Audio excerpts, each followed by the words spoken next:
Dear students, good morning to all of you. I hope you're all good and doing good on your parts. Today we are going to start our next topic of business study, objectives of business. Previous lecture ਦੇ ਵਿੱਚ ਆਪਾਂ distinction between business profession and employment topic ਨੂੰ cover ਕੀਤਾ ਸੀਗਾ ਅਤੇ ਇਸ ਦਿਨ ਆਪਾਂ ਕਰਨ ਜਾ ਰਹੇ ਹਾਂ ਆਬਜੈਕਟਿਵਸ ਆਫ ਬਿਜ਼ਨਸ ਟੌਪਿਕ ਕਰਨ ਜਾ ਰਹੇ ਹਾਂ। ਆਬਜੈਕਟਿਵ ਦਾ ਮੀਨਿੰਗ ਕੀ ਹੈ ਇੰਗਲਿਸ਼ ਵਿੱਚ, ਜੇ ਆਪਾਂ ਸਿਨੋਨੀਅਮ ਲਿਖੇ ਤਾਂ ਆਪਾਂ ਇਹਨੂੰ ਪਰਪਸ ਵੀ ਕਹਿ ਸਕਦੇ ਹਾਂ, ਏਮ ਵੀ ਕਹਿ ਸਕਦੇ ਹਾਂ, ਅਤੇ ਮੋਟਿਵ ਵੀ ਕਹਿ ਸਕਦੇ ਹਾਂ। ਠੀਕ ਹੈ, ਅਤੇ ਪਰਪਸ ਜਾਂ ਏਮ ਜਾਂ ਮੋਟਿਵ ਦਾ ਪੰਜਾਬੀ ਵਿੱਚ ਮੀਨਿੰਗ ਦੇਖੋ ਉਦੇਸ਼, ਕਿਉਂਕਿ ਆਪਾਂ ਹਿਊਮਨ ਐਕਟੀਵਿਟੀ ਜਿਹੜੀ ਕੀਤੀ ਜਾਂਦੀ ਉਹ ਕਿਸੇ ਨਾ ਕਿਸੇ ਉਦੇਸ਼ ਲਈ ਕੀਤੀ ਜਾਂਦੀ ਹੈ। ਫੋਰ ਐਗਜ਼ਾਮਪਲ ਜੇ ਮੰਨ ਲਓ ਆਪਾਂ ਮਤਲਬ ਪਾਣੀ ਪੀ ਰਹੇ ਹਾਂ ਤਾਂ ਆਪਾਂ ਪਾਣੀ ਕਿਉਂ ਪੀ ਰਹੇ ਹਾਂ, ਕਿਉਂਕਿ ਆਪਾਂ ਆਪਦੀ ਪਿਆਸ ਨੂੰ ਬੁਝਾਉਣਾ ਚਾਹੁੰਦੇ ਹਾਂ। ਸੋ ਉੱਥੇ ਆਬਜੈਕਟਿਵ ਕੀ ਆਪਣਾ ਪਿਆਸ ਨੂੰ ਬੁਝਾਉਣਾ। ਸੋ ਇਸ ਤਰ੍ਹਾਂ ਬਿਜ਼ਨਸ ਕਰਨ ਪਿੱਛੇ ਵੀ ਆਬਜੈਕਟਿਵ ਹੁੰਦੇ ਨੇ ਜਿਹੜੇ ਕਿ 4 ਤਰ੍ਹਾਂ ਦੇ ਆਬਜੈਕਟਿਵ ਨੇ, ਜਿਵੇਂ ਕਿ ਵੇਖੋ ਇਕਨੋਮਿਕ ਆਬਜੈਕਟਿਵ ਜਿਹਨੂੰ ਆਪਾਂ ਆਰਥਿਕ ਆਬਜੈਕਟਿਵ ਵੀ ਕਹਿੰਦੇ ਹਾਂ। ਆਰਥਿਕ ਮਤਲਬ ਪੈਸੇ ਸੰਬੰਧਿਤ ਵੀ ਬਿਜ਼ਨਸ ਕੀਤਾ ਜਾਂਦਾ ਹੈ। ਆਰਥਿਕ ਆਬਜੈਕਟਿਵਸ ਨੂੰ ਅਚੀਵ ਕਰਨ ਵਾਸਤੇ, ਇਕਨੋਮਿਕ ਆਬਜੈਕਟਿਵ ਨੂੰ ਅਚੀਵ ਕਰਨ ਵਾਸਤੇ ਵੀ ਬਿਜ਼ਨਸ ਕੀਤਾ ਜਾਂਦਾ ਹੈ। ਸੋਸ਼ਲ ਮਤਲਬ ਸਮਾਜ ਲਈ ਕਰਨ ਵਾਸਤੇ ਕੁਛ ਵੀ ਫਿਰ ਆਪਾਂ ਬਿਜ਼ਨਸ ਨੂੰ ਕਰਦੇ ਹਾਂ। ਹਿਊਮਨ ਮਤਲਬ ਮਨੁੱਖੀ ਜਿਹੜੇ ਆਪਣੇ ਕੋਲ ਮਨੁੱਖ ਕੰਮ ਕਰਦੇ ਨੇ ਉਹਨਾਂ ਦੇ ਵੈਲਫੇਅਰ ਵਾਸਤੇ, ਉਹਨਾਂ ਲਈ ਵੀ ਆਪਾਂ ਬਿਜ਼ਨਸ ਕਰਦੇ ਹਾਂ। ਅਤੇ ਰਾਸ਼ਟਰੀ ਤੌਰ 'ਤੇ ਨੈਸ਼ਨਲ ਤੌਰ 'ਤੇ ਵੀ ਆਪਾਂ ਅਚੀਵ ਕਰਨ ਵਾਸਤੇ ਕੁਛ ਨਾ ਕੁਛ ਆਪਾਂ ਬਿਜ਼ਨਸ ਕਰਦੇ ਹਾਂ। ਸੋ ਸਟਾਰਟ ਕਰਦੇ ਹਾਂ। ਸਭ ਤੋਂ ਪਹਿਲਾਂ ਆਪਣੇ ਕੋਲ ਹੈ ਇਕਨੋਮਿਕ ਆਬਜੈਕਟਿਵ। ਇਕਨੋਮਿਕ ਆਬਜੈਕਟਿਵ ਮਤਲਬ ਆਰਥਿਕ ਆਬਜੈਕਟਿਵ। ਆਪਾਂ ਇਕਨੋਮਿਕ ਤੌਰ 'ਤੇ, ਆਰਥਿਕ ਤੌਰ 'ਤੇ ਕੀ ਚੀਜ਼ ਪ੍ਰਾਪਤ ਕਰਨਾ ਚਾਹੁੰਦੇ ਜਿਹਦੇ ਲਈ ਆਪਾਂ ਬਿਜ਼ਨਸ ਕਰਦੇ ਹਾਂ। ਸੋ ਫਸਟ ਨੰਬਰ 'ਤੇ ਪ੍ਰੋਫਿਟ ਅਰਨ। ਇਹ ਬੇਸਿਕ ਆਬਜੈਕਟਿਵ ਹੁੰਦਾ ਹੈ ਔਰਗਨਾਈਜੇਸ਼ਨ ਦਾ, ਕਿਉਂਕਿ ਸਰਵਾਈਵਲ ਕਰਨ ਵਾਸਤੇ ਉਹਨਾਂ ਨੂੰ ਪ੍ਰੋਫਿਟ ਚਾਹੀਦਾ ਹੈ।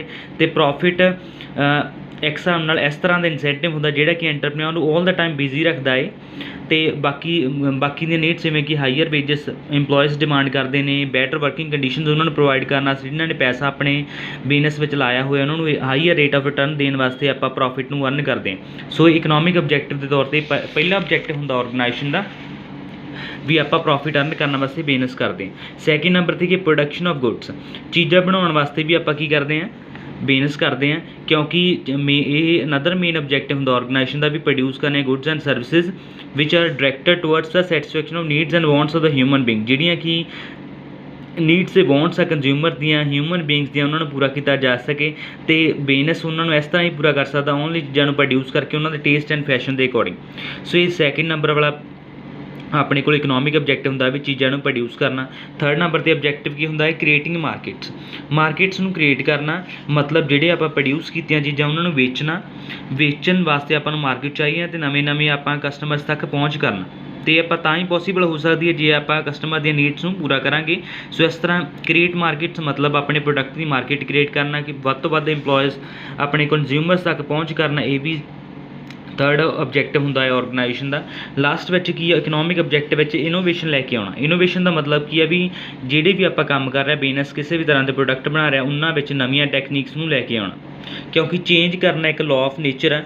ਨਵੀਆਂ ਟੈਕਨੀਕਸ ਡਿਵੈਲਪਮੈਂਟ ਦੀਆਂ ਟੇਕਿੰਗ ਪਲੇਸ ਐਵਰੀ ਡੇ, ਹਰ ਰੋਜ਼ ਨਵੀਆਂ ਮਤਲਬ ਟੈਕਨੀਕਸ ਆਉਂਦੀਆਂ ਨੇ ਹਰੇਕ ਕੰਮ ਕਰਨ ਦੀਆਂ।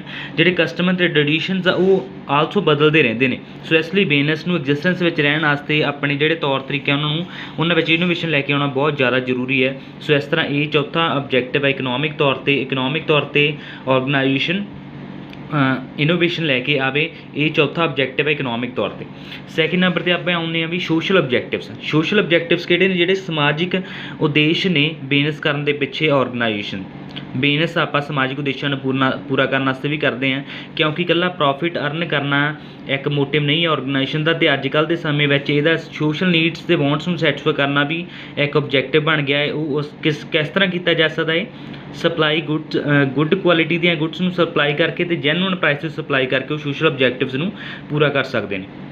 ਹੁਣ 1 ਬਾਈ 1 ਆਪਾਂ ਪੜ੍ਹਦੇ ਹਾਂ ਵੀ ਸੋਸ਼ਲ ਆਬਜੈਕਟਿਵਸ ਕਿਹੜੇ ਨੇ। ਸੋ ਪਹਿਲੇ ਨੰਬਰ 'ਤੇ ਸੋਸ਼ਲ ਆਬਜੈਕਟਿਵ ਕੀ ਹੈ, ਅਵੇਲੇਬਿਲਿਟੀ ਆਫ ਗੁੱਡਸ। ਅਵੇਲੇਬਿਲਿਟੀ ਦਾ ਮਤਲਬ ਕੀ ਹੈ, ਉਪਲਬਧ ਕਰਵਾਉਣੀਆਂ। ਉਪਲਬਧ ਦਾ ਮਤਲਬ ਕੀ ਹੈ, ਉਹਨਾਂ ਤੱਕ ਪਹੁੰਚਾਉਣੀਆਂ ਗੁੱਡਸ ਨੂੰ ਜਿਹੜੀਆਂ ਕਿ ਨੈਸੈਸਰੀ ਅਤੇ ਗੁੱਡਸ ਅਤੇ ਸਰਵਿਸਿਜ਼ ਉਹਨਾਂ ਨੂੰ ਅਵੇਲੇਬਲ ਕਰਨੀਆਂ ਵਾ ਹਿਊਮਨ ਦੀਆਂ ਜਾਂ ਕੰਜ਼ਿਊਮਰ ਦੀਆਂ ਨੀਡਸ ਨੂੰ ਸੈਟਿਸਫਾਈ ਕਰਨ ਵਾਸਤੇ। ਅਪਰੋਪ੍ਰੀਏਟ ਟਾਈਮ, ਜਿਹੜਾ ਸਟੇਬਲ ਟਾਈਮ ਆ ਉਹ 'ਤੇ ਉਸ ਨੂੰ ਸੈਟਿਸਫਾਈ ਕਰਨ ਵਾਸਤੇ ਅਵੇਲੇਬਿਲਿਟੀ ਗੁੱਡਸ ਦੀ ਕਰਵਾਉਣੀ, ਇਹ ਇੱਕ ਸੋਸ਼ਲ ਆਬਜੈਕਟਿਵ ਔਰਗਨਾਈਜੇਸ਼ਨ ਦਾ। ਸੈਕਿੰਡ ਨੰਬਰ 'ਤੇ ਦੇਖੋ supply of quality goods at genuine price. Second number 'ਤੇ ਕੀ ਆ, ਸਪਲਾਈ ਕਰਨਾ ਮਤਲਬ ਉਹਨਾਂ ਤੱਕ ਗੁੱਡਸ ਨੂੰ ਪਹੁੰਚਾਉਣਾ, ਕੁਆਲਿਟੀ ਵਾਲੀਆਂ ਗੁੱਡਸ ਨੂੰ ਪਹੁੰਚਾਉਣਾ ਜੈਨੂਅਨ ਪ੍ਰਾਈਸ 'ਤੇ। ਜੈਨੂਅਨ ਪ੍ਰਾਈਸ मतलब ਰੀਜ਼ਨੇਬਲ ਪ੍ਰਾਈਸ ਜਿਹੜਾ ਕਿ ਕੰਜ਼ਿਊਮਰ ਨੂੰ ਜ਼ਿਆਦਾ ਨਾ ਲੱਗੇ। ਇਹ ਵੀ ਸੈਕਿੰਡ ਨੰਬਰ 'ਤੇ ਸੋਸ਼ਲ ਆਬਜੈਕਟਿਵ ਹੁੰਦਾ ਆਰਗੇਨਾਈਜੇਸ਼ਨ ਦਾ, ਵੀ ਕੁਆਲਿਟੀ ਦੀਆਂ ਗੁੱਡਸ ਪ੍ਰੋਵਾਈਡ ਕਰਨਾ ਕੰਜ਼ਿਊਮਰ ਨੂੰ ਰੀਜ਼ਨੇਬਲ ਪ੍ਰਾਈਸ 'ਤੇ। ਅਤੇ ਇਹ ਜਦੋਂ ਗੁੱਡਸ ਆਪਾਂ ਬਣਾ ਰਹੇ ਹਾਂ ਕੁਆਲਿਟੀ ਦੀਆਂ ਗੁੱਡਸ, ਤਾਂ ਉਹਨਾਂ ਦੀਆਂ ਟੇਸਟ, ਲਾਈਕਿੰਗਸ, ਫੈਸ਼ਨਸ ਅਤੇ ਫੈਸ਼ਨ ਨੂੰ ਧਿਆਨ ਵਿੱਚ ਰੱਖ ਕੇ ਉਹਨਾਂ ਦੀਆਂ ਵਾਂਟਸ ਨੂੰ ਸੈਟੀਸਫਾਈ ਕੀਤਾ ਜਾਵੇ। ਇਹ ਸੈਕਿੰਡ ਆਬਜੈਕਟਿਵ ਹੁੰਦਾ ਹੈ ਸੋਸ਼ਲ ਤੌਰ 'ਤੇ ਕਿਸੇ ਵੀ ਜਦੋਂ ਆਪਾਂ ਬਿਜ਼ਨਸ ਨੂੰ ਸਟਾਰਟ ਕਰਦੇ ਹਾਂ। ਥਰਡ ਸੋਸ਼ਲ ਆਬਜੈਕਟਿਵ ਵੇਖੋ, creating employment opportunities. Employment opportunities ਦਾ ਮਤਲਬ ਵੱਧ ਤੋਂ ਵੱਧ ਰੁਜ਼ਗਾਰ ਦੇ ਮੌਕੇ ਪੈਦਾ ਕਰਨੇ, ਕਿਉਂਕਿ ਅਨਦਰ ਇਹ ਵੀ ਇੰਪੋਰਟੈਂਟ ਆਬਜੈਕਟਿਵ ਬਿਜ਼ਨਸ ਦਾ, ਇੰਪਲੋਇਮੈਂਟ ਓਪਰਚੁਨਿਟੀਜ਼ ਲੋਕਾਂ ਨੂੰ ਪ੍ਰੋਵਾਈਡ ਕਰਨੀਆਂ, ਕਿਉਂਕਿ ਇੰਪਲੋਇਮੈਂਟ ਕ੍ਰੀਏਟ ਕਰਨੀ ਇੱਕ ਆਪਣੇ ਆਪ ਵਿੱਚ ਬਿਜ਼ਨਸ ਦੀ ਕੁਆਲਿਟੀ ਹੁੰਦੀ ਹੈ। ਤਾਂ ਉਹ ਬਿਜ਼ਨਸ ਦੇ ਵਿੱਚ ਬਹੁਤ ਜ਼ਿਆਦਾ ਆਪਣੇ ਕੋਲ ਪਾਰਟ ਨੇ, ਜਿਵੇਂ ਆਪਾਂ ਕਮਰਸ ਦੇ ਪੜ੍ਹੇ ਸੀਗੇ, ਇੰਡਸਟਰੀ, ਟ੍ਰੇਡ, ਟਰਾਂਸਪੋਰਟ, ਬੈਂਕਿੰਗ ਅਤੇ ਇੰਸ਼ੋਰੈਂਸ ਜਿਹੜੇ ਪਾਰਟਸ ਇਹਨਾਂ ਵਿੱਚ ਜੋਬਸ ਪ੍ਰੋਵਾਈਡ ਕਰਕੇ ਤੀਜੇ ਨੰਬਰ 'ਤੇ ਇੰਪਲੋਇਮੈਂਟ ਓਪਰਚੁਨਿਟੀਜ਼ ਨੂੰ ਕ੍ਰੀਏਟ ਕਰਨਾ, ਇਹ ਵੀ ਸੋਸ਼ਲ ਆਬਜੈਕਟਿਵ ਆਰਗੇਨਾਈਜੇਸ਼ਨ ਦਾ। ਫੋਰਥ ਨੰਬਰ 'ਤੇ ਵੇਖੋ, ਕੋਆਪਰੇਸ਼ਨ ਵਿਦ ਦਾ ਗਵਰਨਮੈਂਟ। ਜਿਹੜੀ ਗਵਰਨਮੈਂਟ ਆ ਜਿਹਦੇ ਏਰੀਏ ਵਿੱਚ ਰਹਿ ਕੇ ਬਿਜ਼ਨਸ ਆਪਰੇਟ ਕਰ ਰਿਹਾ, ਉਹਨਾਂ ਨਾਲ ਕੋਆਪਰੇਟ ਕਰਨਾ, ਕਿੱਦਾਂ ਉਹਨਾਂ ਨੂੰ ਟੈਕਸੇਸ਼ਨ ਸੰਬੰਧਿਤ ਕਿਸੇ ਵੀ ਤਰ੍ਹਾਂ ਦੀ ਪ੍ਰੋਬਲਮ ਨਾ ਆਉਣ, ਟੈਕਸ ਪੂਰੇ ਫਿਲ ਕਰਨੇ, ਅਤੇ ਜਿਹੜੇ ਆਪਣੀ ਕੰਟਰੀ ਦੇ ਲਾਅ ਉਹਨਾਂ ਨੂੰ ਫੁੱਲਫਿਲ ਕਰਨਾ, ਉਹਨਾਂ ਦੀਆਂ ਕੰਡੀਸ਼ਨਸ ਨੂੰ ਫੁੱਲਫਿਲ ਕਰਨਾ, ਇਹ ਵੀ ਇੱਕ ਆਬਜੈਕਟਿਵ ਆ ਸੋਸ਼ਲ ਤੌਰ 'ਤੇ ਬਿਜ਼ਨਸ ਨੂੰ ਸਟਾਰਟ ਕਰਨ ਦਾ। ਪੰਜਵੇਂ ਨੰਬਰ 'ਤੇ ਸੋਸ਼ਲ ਆਬਜੈਕਟਿਵ ਕੀ ਹੈ, proper utilisation of resources. Proper utilisation ਦਾ ਮਤਲਬ ਕੀ ਹੈ, ਵੀ ਆਪਣਾ ਪ੍ਰੋਪਰ ਯੂਜ਼ ਕਰਨਾ ਜਿਹੜੇ ਆਪਣੇ ਕੋਲ ਅਵੇਲੇਬਲ ਰਿਸੋਰਸਿਸ ਨੇ, ਕਿਉਂਕਿ ਅੱਜ ਕੱਲ੍ਹ ਜਿਹੜੇ ਰਿਸੋਰਸਿਸ ਆ ਬਿਜ਼ਨਸ ਪ੍ਰੋਪਰ ਯੂਜ਼ ਕਰੇ, ਜਿਹੜੇ ਸਕਾਰਸ ਰਿਸੋਰਸਿਸ ਨੇ ਜਿਨ੍ਹਾਂ ਦੀ ਕਮੀ ਆ। ਹੁਣ ਕੰਟਰੀ ਜਿਵੇਂ ਇੰਡੀਆ ਵਾ, ਉਹਦੇ ਵਿੱਚ ਲਿਮਿਟਡ ਰਿਸੋਰਸਿਸ ਆਪਣੇ ਕੋਲ ਅਵੇਲੇਬਲ ਨੇ, ਸੋ ਜਿਹੜੇ ਕਿ ਫਰਦਰ ਰਨਿੰਗ ਡਾਊਨ ਮਤਲਬ ਹੋਰ ਵੀ ਘਟਦੇ ਜਾ ਰਹੇ ਆ। ਸੋ ਇਸ ਲਈ ਇਹ ਵੀ ਬਿਜ਼ਨਸ ਦੇ ਸੋਸ਼ਲ ਆਬਜੈਕਟਿਵ ਬਣਦਾ ਹੈ ਵੀ ਉਹ ਜਿਹੜੇ ਸਕਾਰਸਡ ਰਿਸੋਰਸਿਸ ਆ ਉਹਨਾਂ ਦਾ ਬੈਸਟ ਯੂਜ਼ ਕਰੇ, ਤਾਂ ਕਿ ਆਪਣਾ ਨੈਚੁਰਲ ਰਿਸੋਰਸਿਸ ਵਿੱਚ ਕਿਸੇ ਤਰ੍ਹਾਂ ਦਾ ਆਪਣਾ ਲੋਸ ਨਾ ਹੋਵੇ। ਥਰਡ ਨੰਬਰ 'ਤੇ ਕਿ ਆਪਣੇ ਕਿ ਹਿਊਮਨ ਆਬਜੈਕਟਿਵ। ਹਿਊਮਨ ਆਬਜੈਕਟਿਵਸ ਨੂੰ ਅਚੀਵ ਕਰਨ ਵਾਸਤੇ ਵੀ ਆਰਗੇਨਾਈਜੇਸ਼ਨ ਚਲਾਈਆਂ ਜਾਂਦੀਆਂ ਨੇ। ਸੋ ਹਿਊਮਨ ਆਬਜੈਕਟਿਵ ਫਸਟ ਨੰਬਰ 'ਤੇ ਕਿ ਜਿਹੜੇ ਕਿ ਉਹ ਆਪਦੇ ਇੰਪਲੋਇਜ਼ ਲਈ ਕੁਛ ਕਰਨਾ ਚਾਹੁੰਦੇ ਨੇ, ਸਭ ਤੋਂ ਪਹਿਲਾਂ ਉਹਨਾਂ ਨੂੰ ਵੈਲਫੇਅਰ ਕਰਨਾ ਚਾਹੀਦਾ ਵਰਕਰਸ ਦਾ ਵੈਲਫੇਅਰ ਕਰਨਾ ਚਾਹੀਦਾ, ਕਿਉਂਕਿ ਜਿਹੜੇ ਵਰਕਰਸ ਉਹ ਇਨਸੀਬਰੇਬਲ ਪਾਰਟ ਆ ਬਿਜ਼ਨਸ ਦਾ। ਬਿਜ਼ਨਸ ਖੁਦ ਕੁਛ ਨਹੀਂ ਕਰ ਸਕਦਾ, ਉਹਦੇ ਵਰਕਰਸ ਹੀ ਉਹਨੂੰ ਉਚਾਈਆਂ 'ਤੇ ਲੈ ਕੇ ਜਾ ਸਕਦੇ ਨੇ। ਅਤੇ ਵੇਖੋ ਜਿਵੇਂ ਇਹ ਇਕੱਲੇ ਇੰਪਲੋਇਜ਼ ਆਰਗੇਨਾਈਜੇਸ਼ਨ ਚਲਾਉਣ ਵਿੱਚ ਨਹੀਂ ਮਦਦ ਕਰਦੇ, ਇਹ ਕੈਪੀਟਲ ਫਾਰਮੇਸ਼ਨ ਕਰਨ ਵਿੱਚ ਵੀ ਮਦਦ ਕਰਦੇ ਨੇ, ਜਿਵੇਂ ਕਿ ਆਪਣੀ ਆਰਗੇਨਾਈਜੇਸ਼ਨ ਜਾਂ ਆਪਣੀ ਕੰਟਰੀ ਲਈ ਜਨਰੇਟ ਵੈਲਥ ਕਰਨ ਵਾਸਤੇ ਵੀ ਆਪਣੀ ਮਦਦ ਕਰਦੇ ਨੇ। ਸੋ ਇਹ ਵੀ ਹਿਊਮਨ ਆਬਜੈਕਟਿਵ ਬਣਦਾ ਆਰਗੇਨਾਈਜੇਸ਼ਨ ਦਾ, ਉਹ ਵੈਲਫੇਅਰ ਕਰੇ ਵਰਕਰਸ ਦਾ। ਦੂਜੇ ਨੰਬਰ 'ਤੇ ਹਿਊਮਨ ਆਬਜੈਕਟਿਵ ਵੀ ਕਿ ਕੰਜ਼ਿਊਮਰ ਨੂੰ ਸੈਟੀਸਫਾਈ ਕਰਨਾ। ਜਿਵੇਂ ਕਿ ਆਪਾਂ ਆਲਰੇਡੀ ਪੜ੍ਹ ਚੁੱਕੇ ਹਾਂ, ਕੰਜ਼ਿਊਮਰ ਨੂੰ ਸੈਟੀਸਫਾਈ ਕੀਤਾ ਜਾ ਸਕਦਾ ਹੈ। ਕਿਵੇਂ ਸੈਟੀਸਫਾਈ ਕੀਤਾ ਜਾ ਸਕਦਾ, ਉਸ ਨੂੰ ਕੁਆਲਿਟੀ ਗੁੱਡਸ ਰੀਜ਼ਨੇਬਲ ਪ੍ਰਾਈਸ 'ਤੇ ਪ੍ਰੋਵਾਈਡ ਕਰਕੇ।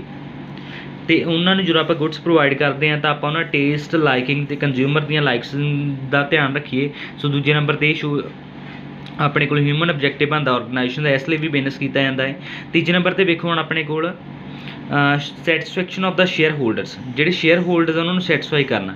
ਸ਼ੇਅਰ ਹੋਲਡਰਸ ਕੌਣ ਹੁੰਦੇ ਨੇ? ਸ਼ੇਅਰ ਹੋਲਡਰਸ ਰੀਅਲ ਕੰਪਨੀ ਦੇ ਓਨਰਸ ਰੀਅਲ ਇਹੀ ਹੁੰਦੇ ਨੇ, ਕਿਉਂਕਿ ਕੋਈ ਵੀ ਕੰਪਨੀ ਜਦੋਂ ਆਪਾਂ ਸਟਾਰਟ ਕਰਦੇ ਹਾਂ ਤਾਂ ਕੋਈ ਵੀ ਇੱਕ ਪਰਸਨ ਕੰਪਨੀ ਨੂੰ ਸਟਾਰਟ ਨਹੀਂ ਕਰ ਸਕਦਾ। ਵੱਖ-ਵੱਖ ਲੋਕਾਂ ਤੋਂ ਥੋੜ੍ਹੇ ਪੈਸੇ ਇਕੱਠੇ ਕੀਤੇ ਨੇ ਸ਼ੇਅਰਸ ਰਾਂ, ਅਤੇ ਜਿਨ੍ਹਾਂ ਕੋਲ ਸ਼ੇਅਰਸ ਲਏ ਹੁੰਦੇ ਨੇ ਉਹਨਾਂ ਨੂੰ ਸ਼ੇਅਰ ਹੋਲਡਰਸ ਕਹਿੰਦੇ ਆ। ਅਤੇ ਉਹਨਾਂ ਨੂੰ ਉਹ ਕਿਉਂ ਪੈਸੇ ਇਨਵੈਸਟ ਕਰ ਰਹੇ ਆ? ਉਹ ਰਿਟਰਨ ਲੈਣ ਵਾਸਤੇ, ਮਤਲਬ ਕਮਾਈ ਕਰਨ ਵਾਸਤੇ ਪੈਸੇ ਇਨਵੈਸਟ ਕਰ ਰਹੇ ਆ। ਸ਼ੇਅਰ ਹੋਲਡਰ ਜਿਹੜੇ ਹੁੰਦੇ ਆ ਉਹਨਾਂ ਨੂੰ ਕੋਈ ਨਹੀਂ ਪਤਾ ਹੁੰਦਾ ਵੀ ਮੈਨੇਜਿੰਗ ਡਾਇਰੈਕਟਰ ਕੌਣ ਆ ਜਾਂ ਡਾਇਰੈਕਟਰਸ ਆਫ ਦਾ ਕੰਪਨੀ ਕੌਣ ਆ। ਸੋ ਇਹ ਆਰਗੇਨਾਈਜੇਸ਼ਨ ਦੀ ਆਪਦੀ ਰਿਸਪੋਂਸੀਬਿਲਿਟੀ ਬਣਦੀ ਹੈ, ਜਾਂ ਆਬਜੈਕਟਿਵ ਬਣਦਾ ਹੈ, ਹਿਊਮਨ ਆਬਜੈਕਟਿਵ ਬਣਦਾ ਵੀ ਉਹ ਆਪਦੇ ਜਿਹੜੇ ਸ਼ੇਅਰ ਹੋਲਡਰ ਜਿਨ੍ਹਾਂ ਨੇ ਪੈਸੇ ਇਨਵੈਸਟ ਕੀਤੇ ਹੋਏ ਆ ਉਹਨਾਂ ਨੂੰ ਸੈਟੀਸਫਾਈ ਕਰੇ। ਅੱਗੇ ਦੇਖੋ ਆਪਣੇ ਕੋਲ ਸੋਸ਼ਲ ਆਬਜੈਕਟਿਵ ਹਿਊਮਨ ਆਬਜੈਕਟਿਵ ਕਿਹੜਾ ਬਣਦਾ ਹੈ। ਚੌਥੇ ਨੰਬਰ 'ਤੇ ਵੇਖੋ fair to dealers and supplier. Dealers ਕਿਹੜੇ ਨੇ? ਜਿਹੜੇ ਕਿ ਆਪਣੇ ਗੁੱਡਸ ਨੂੰ ਵੇਚਣ ਵਿੱਚ ਮਦਦ ਕਰਦੇ ਨੇ। ਸਪਲਾਇਰ ਜਿਹੜੇ ਕਿ ਆਪਾਂ ਨੂੰ ਰॉ ਮਟੀਰੀਅਲ ਸਪਲਾਈ ਕਰਦੇ ਨੇ। ਸੋ ਇਹ ਵੀ ਇੱਕ ਹਿਊਮਨ ਆਬਜੈਕਟਿਵ ਹੈ ਵੀ ਉਹਨਾਂ ਨਾਲ ਫੇਅਰ ਡੀਲ ਕਰਨਾ, ਜਾਇਜ਼ ਡੀਲ ਕਰਨਾ, ਕਿਉਂਕਿ ਜਦੋਂ ਗੁੱਡਸ ਦੀ ਆਪਾਂ ਨੂੰ ਕੋਈ ਸਕੈਰਿਟੀ ਆਉਂਦੀ ਆ, ਵੀ ਕਮੀ ਆਉਂਦੀ ਹੈ, ਤਾਂ ਉਦੋਂ ਆਪਾਂ ਇੰਟਰਸਟ ਜਿਹੜੇ ਡੀਲਰ ਅਤੇ ਸਪਲਾਇਰ ਦਾ ਧਿਆਨ ਵਿੱਚ ਰੱਖੀਏ, ਉਹਨਾਂ ਨੂੰ ਪ੍ਰੋਵਾਈਡ ਰੈਮੂਨੇਸ਼ਨ ਕਰੀਏ, ਅਤੇ ਜਿਹੜੀਆਂ ਕਿ ਉਹਨਾਂ ਨੇ ਸੇਲਸ ਆਪਣੀ ਕਰਕੇ ਦਿੱਤੀਆਂ ਨੇ। ਸੋ ਪੰਜਵੇਂ ਨੰਬਰ 'ਤੇ ਹਿਊਮਨ ਆਬਜੈਕਟਿਵ ਇਹ ਬਣਦਾ ਹੈ ਟੂ ਅੰਡੂ ਐਡਵਰਸ ਇਫੈਕਟ। ਅੰਡੂ ਦਾ ਮਤਲਬ ਕਿ ਕਿਸੇ ਚੀਜ਼ ਨੂੰ ਰਿਵਰਸ ਕਰਨਾ। ਜਦੋਂ ਆਪਣੇ ਤੋਂ ਕੋਈ ਚੀਜ਼ ਗਲਤ ਹੋ ਜਾਂਦੀ ਹੈ ਤਾਂ ਫਿਰ ਜਦੋਂ ਆਪਾਂ ਉਹਨੂੰ ਅੰਡੂ ਕਰ ਦਿੰਦੇ ਹਾਂ ਤਾਂ ਉਹ ਫਿਰ ਪਹਿਲੀ ਫਾਰਮ ਵਿੱਚ ਹੀ ਆ ਜਾਂਦੀ ਹੈ। ਸੋ ਉਹਨੂੰ ਕਹਿੰਦੇ ਆਪਾਂ ਅੰਡੂ। ਸੋ ਜਿਹੜਾ ਐਡਵਰਸ ਇਫੈਕਟ ਪਿਆ ਵਾ ਬਿਜ਼ਨਸ ਕਰਕੇ, ਜਿਹੜਾ ਅਨਪਲੈਨਡ ਡਿਵੈਲਪਮੈਂਟ ਹੋਈ ਹੈ ਇੰਡਸਟਰੀ ਦੀ, ਮਤਲਬ ਜਿਹੜੀ ਡਿਵੈਲਪਮੈਂਟ ਇੰਡਸਟਰੀ ਵਿੱਚ ਹੋਈ ਹੈ ਹਿਸਾਬ ਤਰੀਕੇ ਵਿੱਚ ਨਹੀਂ, ਉਹਦੇ ਨਾਲ ਪੋਲਿਊਸ਼ਨ ਬਹੁਤ ਜ਼ਿਆਦਾ ਵੱਧ ਰਿਹਾ ਵਾ, ਅਤੇ ਹਿਊਮਨ ਬੀਇੰਗਸ ਦੀ ਹੈਲਥ ਨੂੰ ਬਹੁਤ ਜ਼ਿਆਦਾ ਥ੍ਰੈਟਸ ਆ ਰਹੇ ਨੇ। ਸੋ ਇਸ ਤਰ੍ਹਾਂ ਜਿਹੜਾ ਬਿਜ਼ਨਸ ਉਹਨੂੰ ਵਲੰਟਰਲੀ ਮਤਲਬ ਆਪਣੇ ਆਪ ਅੱਗੇ ਆਉਣਾ ਚਾਹੀਦਾ ਵਾ, ਅਤੇ ਕੋਆਪਰੇਟ ਕਰਨਾ ਚਾਹੀਦਾ ਸਰਕਾਰ ਦੀਆਂ ਪੋਲਿਸੀਜ਼ ਆ ਇਹਨਾਂ ਪ੍ਰੋਬਲਮ ਨੂੰ ਸੋਲਵ ਕਰਨ ਵਾਸਤੇ। ਠੀਕ ਹੈ, ਇਹ ਸੀ ਆਪਣੇ ਕੋਲ ਹਿਊਮਨ ਆਬਜੈਕਟਿਵਸ। ਹੁਣ ਲਾਸਟ ਵਿੱਚ ਵੇਖੋ ਆਪਣੇ ਹੈਗੇ ਆ ਨੈਸ਼ਨਲ ਆਬਜੈਕਟਿਵਸ। ਨੈਸ਼ਨਲ ਆਬਜੈਕਟਿਵ ਮਤਲਬ ਰਾਸ਼ਟਰੀ ਤੌਰ 'ਤੇ ਆਪਣੇ ਬਿਜ਼ਨਸ ਦੇ ਕੀ ਆਬਜੈਕਟ ਹੁੰਦੇ ਆ। ਇਕੱਲੇ ਇਕਨੋਮਿਕ ਅਤੇ ਸੋਸ਼ਲ ਆਬਜੈਕਟਿਵਸ ਨੂੰ ਪੂਰਾ ਕਰਨਾ ਆਪਣੇ ਬਿਜ਼ਨਸ ਦਾ ਏਮ ਨਹੀਂ ਹੋਣਾ ਚਾਹੀਦਾ, ਬਟ ਉਹਨੂੰ ਨੈਸ਼ਨਲ ਆਬਜੈਕਟਿਵਸ ਨੂੰ ਫੋਲੋ ਕਰਨਾ ਚਾਹੀਦਾ। ਨੈਸ਼ਨਲ ਪਲਾਨਸ, ਪੋਲਿਸੀਜ਼ ਅਤੇ ਪ੍ਰੋਗਰਾਮਸ ਨੂੰ ਫੋਲੋ ਕਰਨਾ ਚਾਹੀਦਾ, ਬਣਾਉਣੀਆਂ ਚਾਹੀਦੀਆਂ ਨੇ ਇਸ ਨੂੰ। ਸੋ ਪਹਿਲਾ ਨੈਸ਼ਨਲ ਆਬਜੈਕਟਿਵ ਇਹ ਬਣਦਾ ਵੀ ਉਸ ਨੂੰ ਐਕਸਪੋਰਟ ਕੰਟਰੀ ਦੇ ਵਧਾਉਣ ਵਿੱਚ ਮਦਦ ਕਰਨੀ ਚਾਹੀਦੀ ਹੈ। ਐਕਸਪੋਰਟ ਦਾ ਮਤਲਬ ਕੀ ਆ ਵੀ ਬਾਹਰਲੇ ਦੇਸ਼ਾਂ ਨੂੰ ਜਿਹੜੀਆਂ ਚੀਜ਼ਾਂ ਆਪਾਂ ਵੇਚ ਰਹੇ ਉਹਨਾਂ ਦੀ ਗਿਣਤੀ ਜਾਂ ਉਹਨਾਂ ਦੀ ਰੇਸ਼ੋ ਵਧਾਉਣੀ ਚਾਹੀਦੀ ਹੈ ਤਾਂ ਕਿ ਆਪਾਂ ਨੂੰ ਬਾਹਰਲੀ ਕਰੰਸੀ ਵਿੱਚ ਪੈਸਾ ਜ਼ਿਆਦਾ ਆਵੇ। ਦੂਜੇ ਨੰਬਰ 'ਤੇ ਕੀ ਹੈ, it should be balance regional development. Regional ਦਾ ਮਤਲਬ ਹੁੰਦਾ ਖੇਤਰੀ ਡਿਵੈਲਪਮੈਂਟ। ਖੇਤਰੀ ਵੀ ਹਰ ਖੇਤਰ ਵਿੱਚ ਚੰਗੀ ਡਿਵੈਲਪਮੈਂਟ, ਇੱਕੋ ਜਿਹੀ ਡਿਵੈਲਪਮੈਂਟ ਹੋ ਜੇ, ਬੈਲੈਂਸ ਡਿਵੈਲਪਮੈਂਟ ਹੋ ਜੇ, ਉਸ ਲਈ ਵੀ ਉਹਨਾਂ ਨੂੰ ਮਤਲਬ ਉਪਰਾਲੇ ਕਰਨੇ ਚਾਹੀਦੇ ਆ ਵੀ ਬਿਜ਼ਨਸ ਨੂੰ ਉਸ ਥਾਂ 'ਤੇ ਬਿਜ਼ਨਸ ਨਹੀਂ ਲਾਉਣਾ ਚਾਹੀਦਾ ਜਿੱਥੇ ਮਤਲਬ ਮੇਨ ਸਿਟੀ ਸੈਂਟਰਸ ਨੇ, ਜਿੱਥੇ ਆਲਰੇਡੀ ਬਿਜ਼ਨਸ ਡਿਵੈਲਪ ਹੋਏ ਨੇ। ਸੋ ਉਹਨਾਂ ਨੂੰ ਉੱਥੇ ਹੀ ਡਿਵੈਲਪਮੈਂਟ ਕਰਨੀ ਚਾਹੀਦੀ ਬਿਜ਼ਨਸ ਦੀ ਜਿੱਥੇ ਕਿ ਮਤਲਬ ਅਨਬੈਲੈਂਸਡ ਏਰੀਆ ਹੈਗਾ ਵਾ, ਜਿੱਥੇ ਕਿ ਬੈਕਵਰਡ ਏਰੀਆਜ਼ ਨੇ। ਸੋ ਉਹਦੇ ਨਾਲ ਸਾਰੇ ਜਿਹੜਾ ਏਰੀਆ ਵਾ ਇੰਡੀਆ ਦਾ ਜਾਂ ਆਪਣੀ ਕੰਟਰੀ ਦਾ, ਉੱਥੇ ਬੈਲੈਂਸ ਸਾਰੇ ਖੇਤਰਾਂ ਵਿੱਚ ਡਿਵੈਲਪਮੈਂਟ ਇੱਕੋ ਜਿਹੀ ਹੋ ਸਕਦੀ। ਇਹ ਵੀ ਆਪਣਾ ਨੈਸ਼ਨਲ ਆਬਜੈਕਟਿਵ ਆਰਗੇਨਾਈਜੇਸ਼ਨ ਦਾ। ਤੀਜੇ ਨੰਬਰ 'ਤੇ ਉਹਨਾਂ ਨੂੰ ਐਜੂਕੇਸ਼ਨ, ਸਪੋਰਟਸ ਅਤੇ ਕਲਚਰ ਵੱਲ ਵੀ ਧਿਆਨ ਦੇਣਾ ਚਾਹੀਦਾ, ਇਹਨਾਂ ਨੂੰ ਪ੍ਰਮੋਟ ਕਰਨਾ ਚਾਹੀਦਾ ਕਿਉਂਕਿ ਇਹ ਕਿਤੇ ਨਾ ਕਿਤੇ ਡੀਗ੍ਰੇਡ ਹੁੰਦੇ ਜਾ ਰਹੇ ਨੇ। ਅੱਗੇ ਉਹਨਾਂ ਦਾ ਨੈਸ਼ਨਲ ਆਬਜੈਕਟਿਵ ਇਹ ਬਣਦਾ ਹੈ ਉਹਨਾਂ ਨੂੰ ਸਮੋਲ ਐਂਟਰਪ੍ਰਾਈਜ਼ਸ ਦੀ ਡਿਵੈਲਪਮੈਂਟ ਕਰਨ ਵਿੱਚ ਮਦਦ ਕਰਨੀ ਚਾਹੀਦੀ ਹੈ। ਸਮੋਲ ਐਂਟਰਪ੍ਰਾਈਜ਼ ਜਿਹੜੇ ਕਿ ਛੋਟੇ ਬਿਜ਼ਨਸਿਸ ਨੇ ਉਹਨਾਂ ਦੀ ਡਿਵੈਲਪਮੈਂਟ ਕਰਨ ਵਿੱਚ ਮਦਦ ਕਰਨੀ ਚਾਹੀਦੀ ਹੈ। ਅੱਗੇ ਉਹਨਾਂ ਨੂੰ ਸ਼ੁੱਡ ਸਟਰਾਈਵ ਮਤਲਬ ਉਹਨੂੰ ਸੁਝਾਅ ਦਿੱਤਾ ਜਾਂਦਾ ਵੀ ਉਹਨਾਂ ਨੂੰ ਕੋਸ਼ਿਸ਼ ਕਰਨੀ ਚਾਹੀਦੀ ਹੈ ਇਕਨੋਮਿਕ ਜਸਟਿਸ ਮਿਲ ਸਕੇ। ਜਿਹੜੇ ਆਪਣੀ ਕੰਟਰੀ ਦੇ ਲੋਕ ਨੇ, ਆਪਣੀ ਕੰਟਰੀ ਦੇ ਲੋਕ ਨੂੰ ਉਹਨਾਂ ਨੂੰ ਇਕਨੋਮਿਕ ਜਸਟਿਸ ਮਤਲਬ ਆਰਥਿਕ ਤੌਰ 'ਤੇ ਨਿਆਂ ਮਿਲ ਸਕੇ। ਇਹ ਵੀ ਇੱਕ ਨੈਸ਼ਨਲ ਆਬਜੈਕਟਿਵ ਹੁੰਦਾ organisation the. So this is the end of our video. Have a nice day.